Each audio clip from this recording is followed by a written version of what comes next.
Welcome to this week's Behind the Poem. It's National Novel Writing Month, and I am working on a novel. And all you need to know is that the protagonist's name is Ariella Lynn Levkoff. She goes by Ari. The story happens in 2 split timelines, and here's a little chunk of some new stuff I wrote the other day that happens in one of the timelines.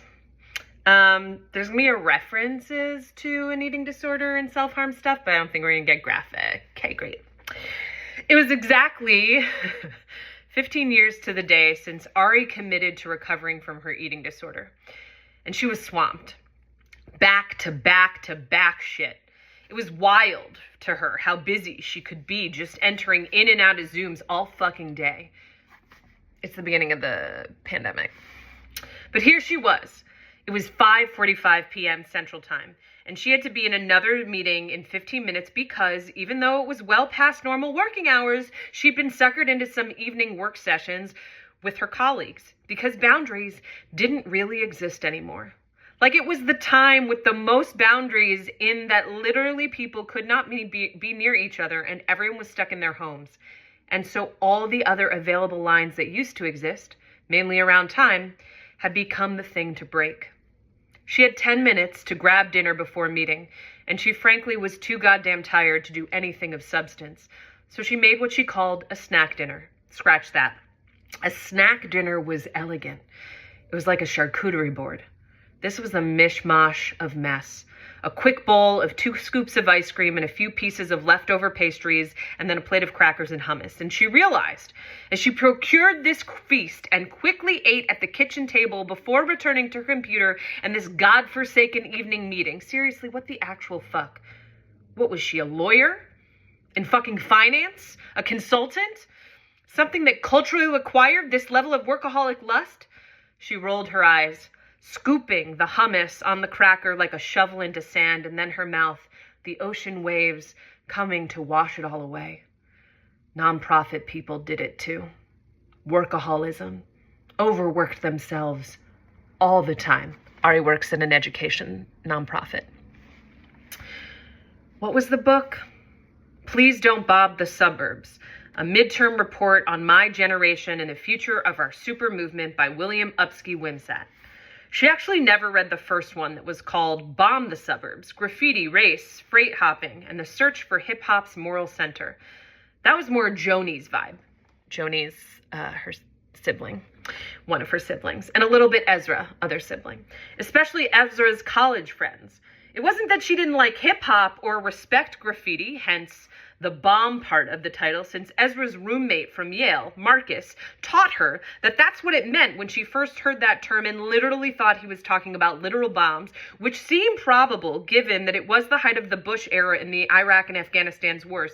Oh, Ari, Marcus said, while crashing one June weekend in their house in Wilmette on his way cross-country to start his new high-paying job at some brand-new company called YouTube in San Francisco right after college. Marcus, a white Jewish kid from Manhattan, he'd gone to Fieldston, essentially the spawn of MC Search and literally any Beastie Boy, who somehow never quite crossed that edge into appropriative and cringy whiteness while still maintaining a deep reverence for all things hip-hop and culturally New York City born and bred Black and Latine, with not a hint of condescension in his tone, asked, "You've never seen Beat Street?" She shook her head. Somehow, herself, a few years into Penn, Marcus didn't scare her.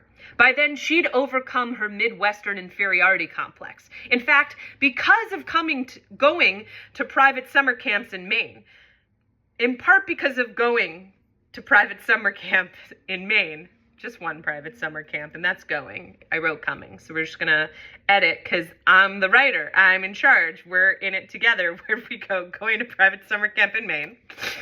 But she spoke Fieldston now, and Dalton, and Riverdale, and Horace Mann, and all the other private schools in New York City that cost as much as Ezra's tuition at Yale and her tuition at Penn. So she wasn't ashamed to admit, no, she'd never seen Beat Street.